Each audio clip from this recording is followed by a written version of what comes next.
حضرت علی رضی اللہ عنہ سے کسی نے پوچھا تھا، یہ مصنف ابن ابی شیبہ حدیث کی ایک کتاب ہے، اس میں یہ روایت ہے، ان سے پوچھا گیا تھا حضرت علی رضی اللہ عنہ سے کہ جو جنگ صفین میں جو لوگ ہیں ان کے بارے میں آپ کا کیا خیال ہے؟ بلکہ جنگ صفین میں حضرت علی رضی اللہ عنہ نکلے، ایک طرف اپنی فوج، دوسری طرف حضرت معاویہ رضی اللہ عنہ کی فوج، تو اللہ سے دعا کرنے لگے، اہل شام کو دیکھ کر کہنے لگے اللہم اغفر لی ولہم، اے اللہ مجھے بھی معاف کر دے، ان کو بھی معاف کر دے، غلط فہمی میں ہم ایک دوسرے کے آمنے سامنے کھڑے ہیں۔ کبھی کسی نے اپنے مخالف کے بارے میں بھی یہ دعا کی اس طرح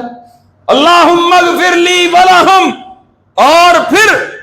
جب لوگ شہید ہو گئے، کئی مسلمان شہید ہو گئے، تو حضرت علی رضی اللہ عنہ سے پوچھا گیا ان کے بارے میں آپ کیا کہتے ہیں؟ فرماتے ہیں قتلانی وقتلاہم فی الجنہ،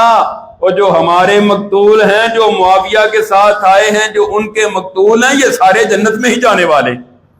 یہ حضرت علی رضی اللہ تعالیٰ عنہ سے مصنف ابن ابی شیبہ میں روایت ہے، وہ یہ کہہ رہے ہیں۔ اس سے بات یہ واضح ہوتی ہے کہ آپس میں جس طرح آج ان کے اختلافات نشر کیے جاتے ہیں، اس طرح ان کے آپس میں اختلافات نہیں تھے۔